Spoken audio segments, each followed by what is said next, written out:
Welcome to Sit.Stay.Read, the podcast for every wag, whinny, and whisker. I'm Kathleen Donnelly, award-winning author and retired canine handler. Each week, I chat with novelists about the bond we share with our furry friends and how they inspire stories.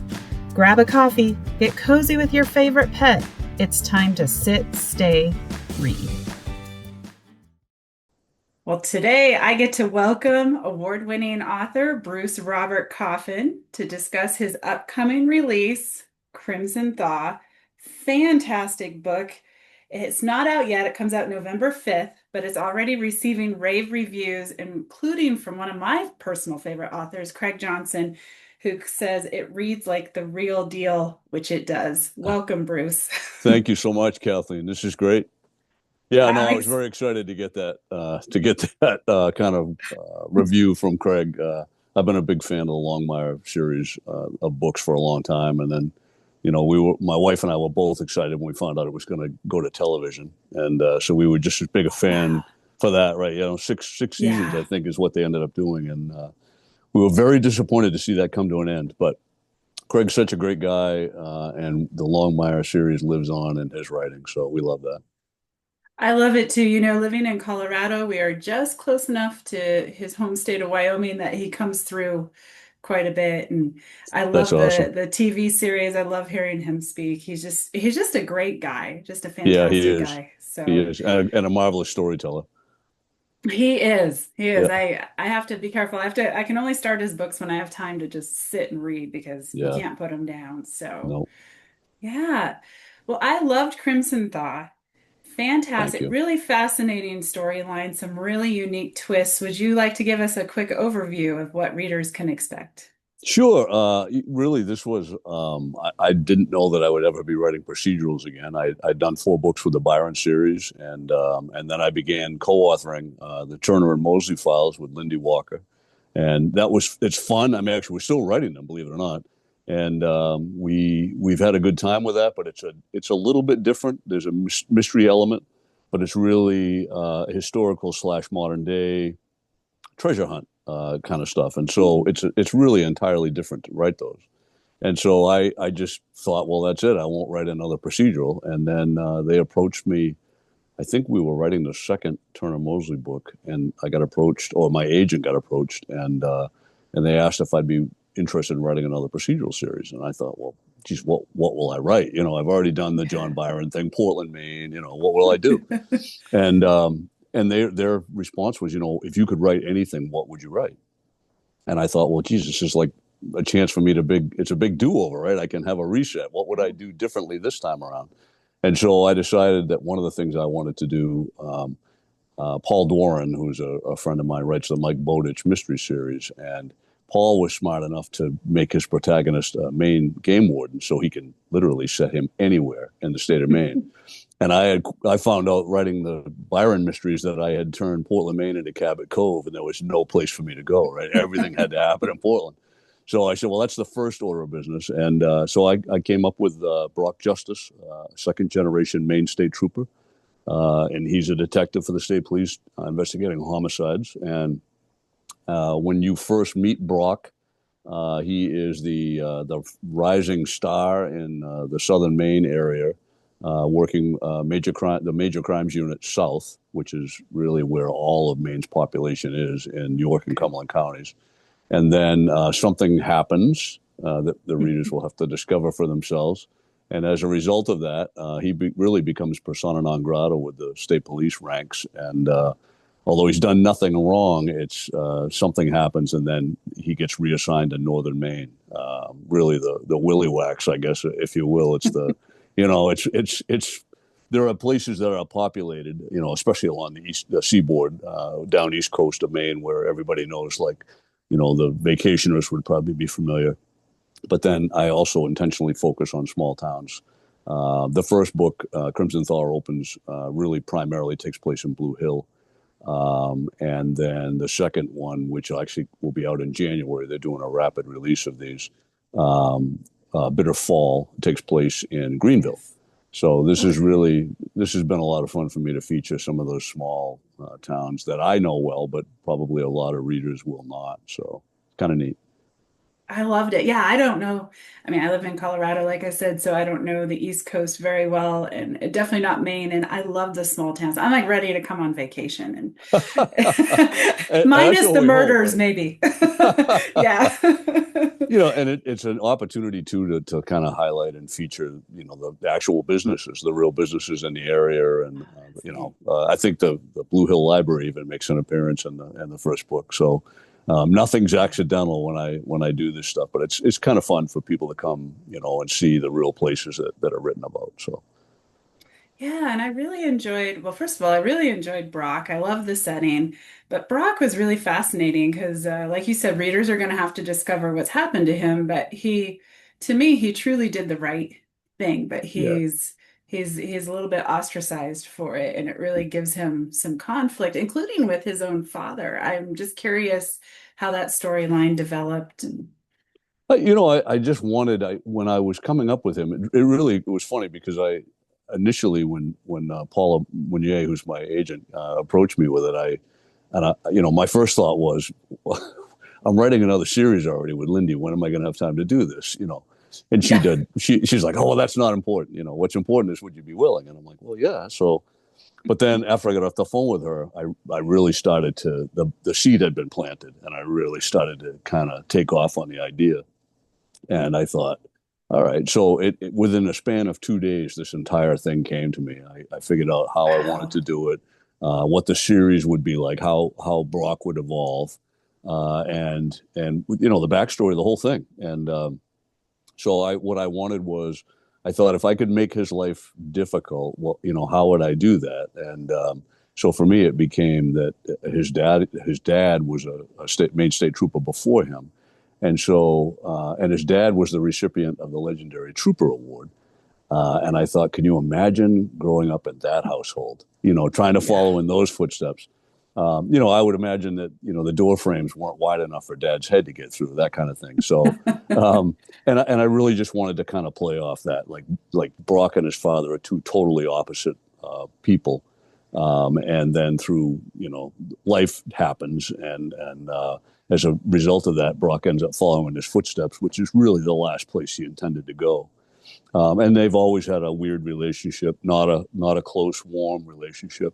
And I figured if I was going to tell that story, I wanted to explore it really a little bit more in the first book. And so that relationship really takes a kind of a front seat in the storyline that happens here. So yeah, it was just fun to write that. I was very excited when I found out that the publisher actually liked the idea I'd come up with, because I thought I'm going to throw everything at this, and if they like it, great, we'll write it. If they don't like it, well, I've got the other series that we're still doing. Yeah. So, and to my surprise, they loved it. So yeah, I'm glad. I'm hoping the readers will love it as much as I've loved writing it. So Yeah, oh, I loved it. I couldn't put it down. It was a fantastic book. And I think the other thing for me was Chloe Wright. You yeah, created, oh my God, yeah. I love Chloe. Like I want to say you can Chloe have her own series too on the like can we go back and I mean, she was sort of like yin and yang, Brock and Chloe together and Yeah, those are fun relationships to explore. I thought what I wanted to do was have two people that would fit together, whether they wanted to or not, to kind of run the series. And but we all know that those first impressions don't always go the way you imagine. yeah. I don't know about you, but so many people I know have met their spouses, and those first impressions, or the people that would end up being their spouses, those first impressions are usually really bad, and then you're like, oh my god, I can't help it, and. So I thought, well, I want these two to not necessarily hit it off at the beginning. Some of that was the mentor mentee relationship, because Brock had really already made his chops in homicide investigation, and Chloe was new to this. I mean, she had investigative experience from working as a road trooper, but none as far as CID was concerned. And so that really already puts them kind of at odds anyway. She's very confident in her abilities, and she's actually a very good Yes. detective.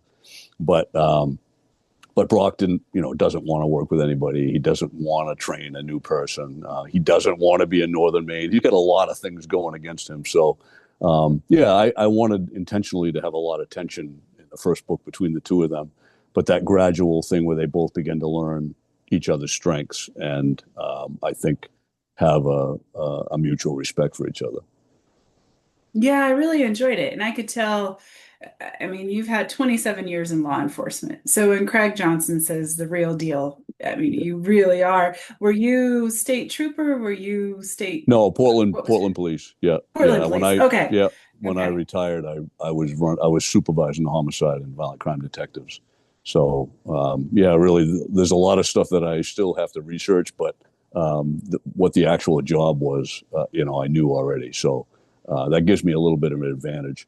This series has been a little bit of a challenge because I realized as I started writing it, I didn't have to research a lot of stuff with the Byron series because John Byron was a detective sergeant in Portland, Maine, like I was. So I already knew what Right. John's job was and how John would think about things.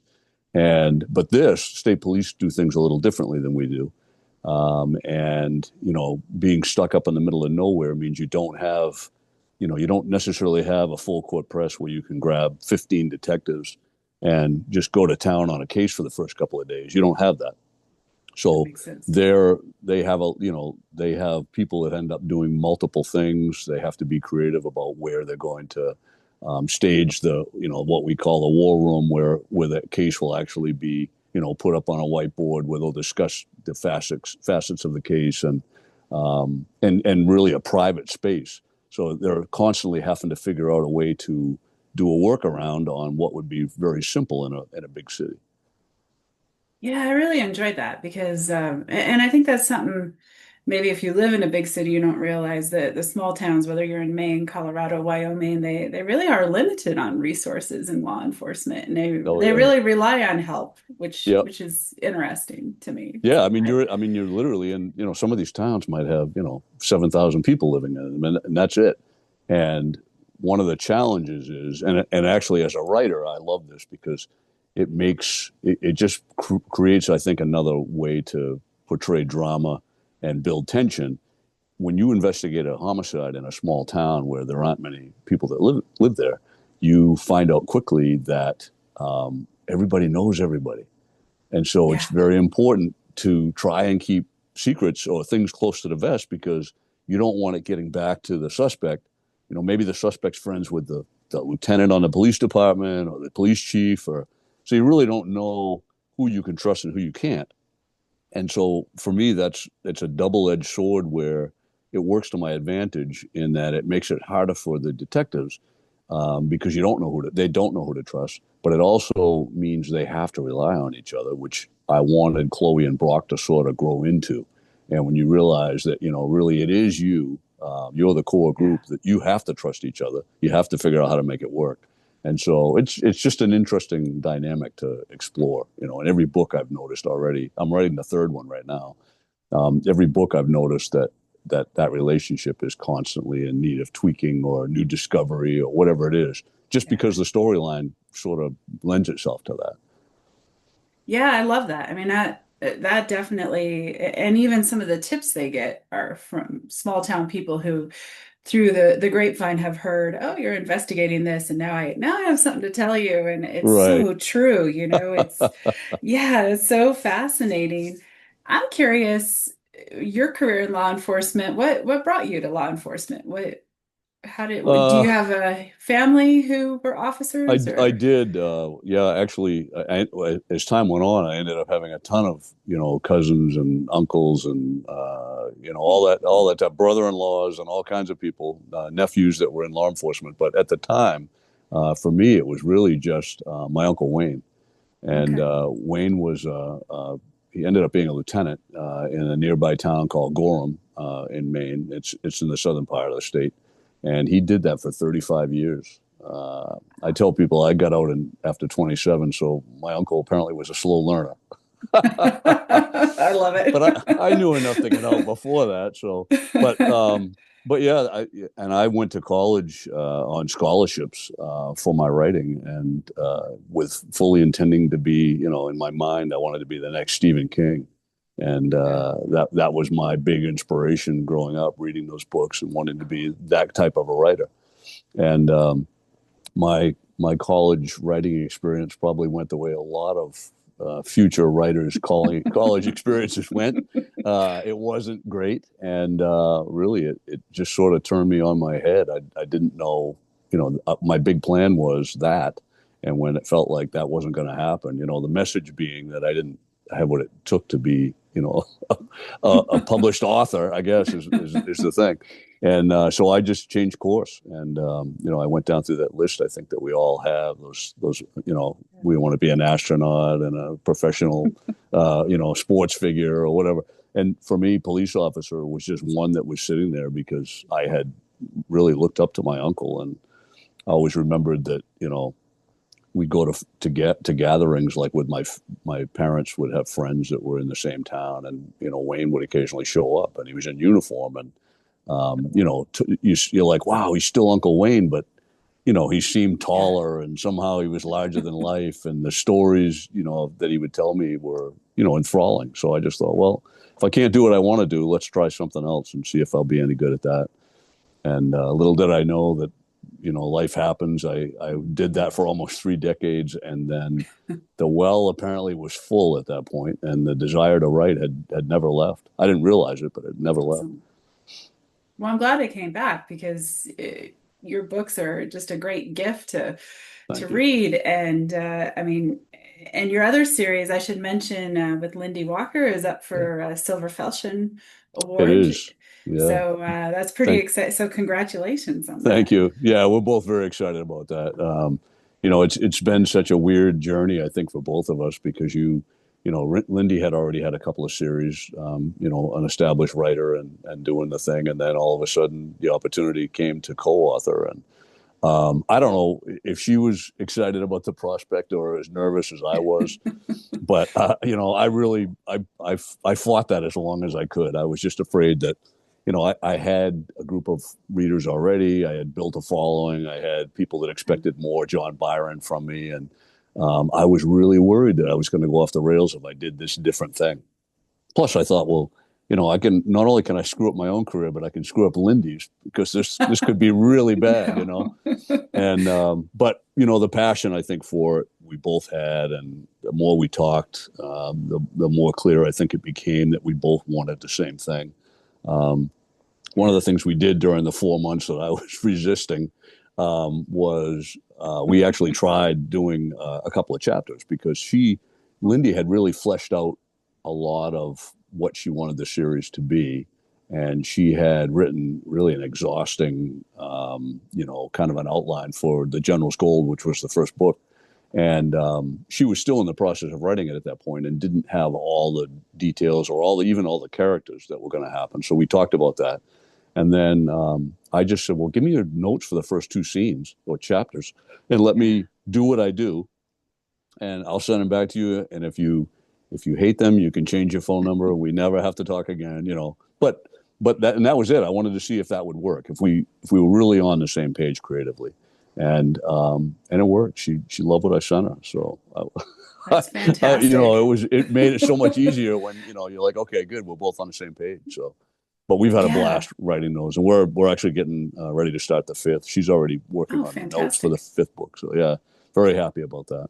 So Oh, that's awesome. I'll have to have you back on the show for to discuss yeah, one of oh those yeah, that would books be in the cool. co-authoring process. That would be fun because yeah, it's fascinating. And they are on my two to be read list. So Oh, I'm, good, I'm looking forward to it. So good. They're a lot of fun. I mean, I they think seem that was like our big it. fear. There was so much because a lot of what we both write, tends to I mean, Crimson Thaw. You've known it's a procedural, so there tends to Yeah. be some dark material that gets covered, and you kind of dwell around in that darky swamp thing that Right.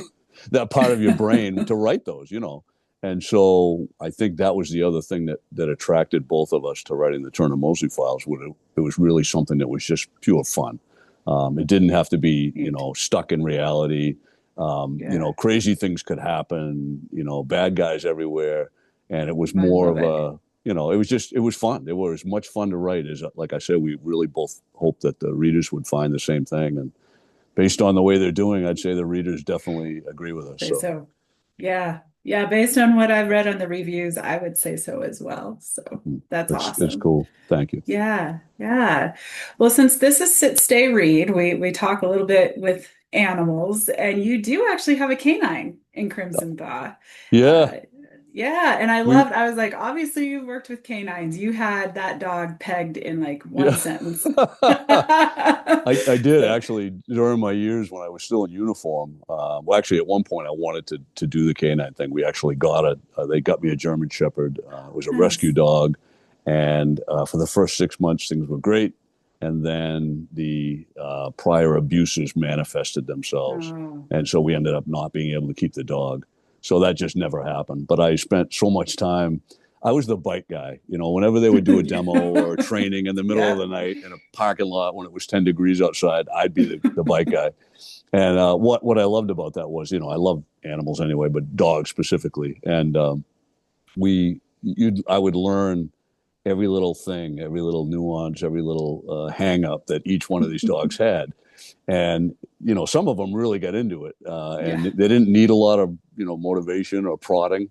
And then there were others that you could tell they would just go through the motions. There was the Yeah. biggest German Shepherd. I think Rags was one of my partner's canine buddies, and Rags would just go through the motions. I'm like, this, he was well over 100 pounds, and if he was serious, I'd be in trouble, right? And he would just be like, Yeah. "Oh, there's Bruce with the sleeve," and I'll go over and bite it, and I'm like, he's not into this. And I think we were doing a demo one day with like a group of school kids, and I just thought I said to Tony, I kind of whispered to Tony, "This isn't going well. The dog's not selling it at all." So he goes, "Well," he goes, "Let me have it." So while he was talking or whatever, I just went over and smacked him, like gave him a big Oh, shove, yeah. and the dog immediately went crazy and came after me and was. I'm like, "Oh, I can feel that now. That's a different thing right there." So, but yeah, no, I love doing that. The canines putting those That's in the great. books is just so cool. Actually, I walk every day as part of my workout routine, and there's a dog on the street who I think she loves me, but there's a love hate relationship because she does a lot of talking when I'm around. But Nico she's a big old Belgian German Shepherd, and she's a beautiful Oh, dog. But wow. yeah, I've never actually been able to pat her because she just has a problem with me. I don't know what it is. But anyway, I put Nico in the second book in Bitter Fall as the Oh, name of a fun. tracking dog, and so.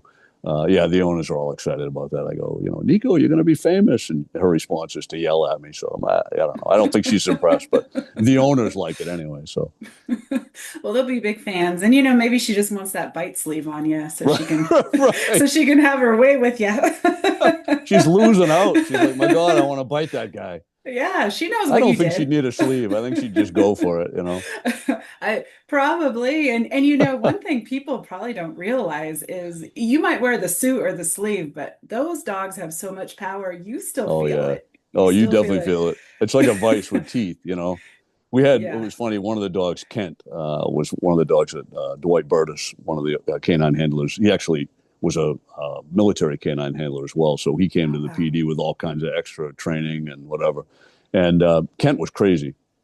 Kent was he was probably the size of a generally like a female German Shepherd. I can't believe he would have been more than 75, 80 pounds, but he was crazy. And so when we would do trainings, I always knew that he wouldn't just go for the sleeve. He's like, I'm not just going to make this easy. So if I would, like I'd shove Dwight and then run across the parking lot in the middle of the night. And then he'd make him wait, and you can hear the dog whining and whining. He wants so bad to get me for that. And then finally, he'll give him the command to go, and I can hear the little click of the claws on the pavement, Yes. and he's getting closer and closer.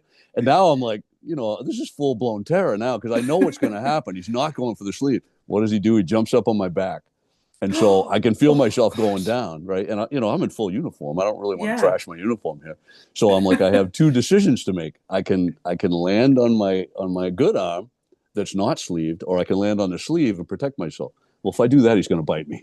So Yeah. so I went down on the other arm and then held the sleeve up. Oh yeah, no, it's so much fun doing. You get to find out all their little personalities. Yeah. Yeah. They all have their own little quirks and their own little They definitely do. yeah. Makes me They glad I chose the do. right side of the law. I wouldn't want to be chased Yes. around by these dogs. I wouldn't either. I am always amazed when I hear of someone who doesn't just surrender. Like if I saw one of those dogs, I'd be like, just take me in. Just handcuff me, take I me give up. in. Yeah. Yeah. Yeah. Anyone who decides they can outdo the canine has a lesson. Oh coming to yeah. them. And it's funny. Here's another quick story. Kent, like I say, he was a special kind of dog. They think through problems. And so what he would do is, like, let's say Dwight stops you in the middle of the night, and maybe you got drugs in the car, who knows, but you're a bad guy, right?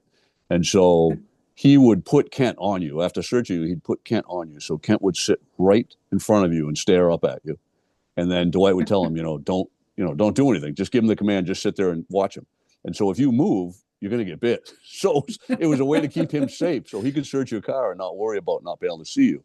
And but Kent was not stupid. He realized if he could get you to move, he could bite you. And so that's what he Yes. would do. And Dwight would keep checking, and he'd be like, "No, out." And then you could see the dog would like creep a little closer, and then look to see if he was looking, and then creep a little closer, and eventually he would either nose the person in the crotch or something like that to get them to move, and then that way you could bite them. So yeah, I'm like, that's a really smart dog. They are very smart. I mean, just working with various dogs over the years, they all have their little tricks. I love Oh that one yeah. though. That's a good one. He was really thinking that through. Oh, he was. It's like a little kid. Dad's not He watching. is. You're in trouble. You know. I dare you to move. I love it. Well, and I can tell you're an animal person. I encourage anyone who doesn't know you to go check out your social media. The latest wildlife photos are your turkey flock. Oh Love yeah. them. Yeah, Yeah, they're they're great. fantastic. They're everywhere. Like I write out on the deck, and routinely as a writer, most of the time you spend in your head, you have no idea. You're oblivious to what's going on in the Yeah, real world yeah. around you. And so I'll be out right on the deck, and 19 turkeys show up, little baby turkeys with their mothers, and they're all staring at me, trying to get my attention. I see nothing, or the Yeah. three baby deers will run around and put on a show right next to me on the deck, and I don't see them. And my wife will come out. She goes, "Oh my God, did you see that?" And I'm like, I don't know what you're talking about. So yeah, it's I don't know if it's a good thing or a bad thing to be out on the deck writing. There's a lot of stuff I don't see. So Probably depends on what wildlife comes through. exactly, yeah. If it's a bear, I'm going to be in trouble. That's I right. finished the chapter, but I got mauled. So Yeah, well, so take one for the team, right? right, right. It was for a good cause. That's Exactly. right. That's right. Oh my gosh. Well, I could talk to you forever, especially canine stories, but we're going to start wrapping up. I would love for you to tell readers how they can connect with you, find your books, all that great stuff. Sure. You can find me if you're a social media person. You can find me on the Book of Faces at Bruce Robert Coffin. I think it's Bruce Robert Coffin, author or something like that. I'm on Instagram. I'm on X. I'm on you name it. I'm on it. Threads. And then I have a website, brucerobertcoffin.com, where you can find all my upcoming appearances. I kind of list everything up there, or somebody lists everything up there. I have somebody that keeps me going and keeps me straight while I'm writing the books. The next book, Crimson Thaw, the one we were talking about, comes out November 4th. And I Okay. think the follow up to that is Bitter Fall, and that comes out on January 13th. Should I be worried Fantastic. about that? That's an unlucky date, isn't it? So, Is it but Friday the yeah, 13th? no, it's not a Friday, thank God. Oh, then you're good. You're good. And I'm currently writing the third book in the Justice series, which is going to be titled Dark Harbor, and Okay. it's set in the town of Bar Harbor, Maine, which some people actually do know. And Lindy and I are about to start on the fifth Turner and Mosley novel, so got a lot of Oh, stuff going on. fantastic. Yeah, you do. You have a lot of writing to do, and definitely have to have you back on and talk some more Oh, thanks so much books. for having And me. yeah, no, I appreciate it. So everyone, make sure you check out Crimson Thaw coming out in November. And Awesome, Bruce Robert Coffin, you have a great day. awesome. Thank you, Kathleen. Thanks for joining me today. Sit, Stay, Read is a part of the Authors on the Air Global Network. If you enjoyed today's author interview, be sure to leave a review and share the episode with a fellow animal-loving reader. If you're curious about the world of working dogs and wilderness adventures, please check out my books at KathleenDonnelly.com. Until next time, curl up with your best furry friend and sit, stay, read.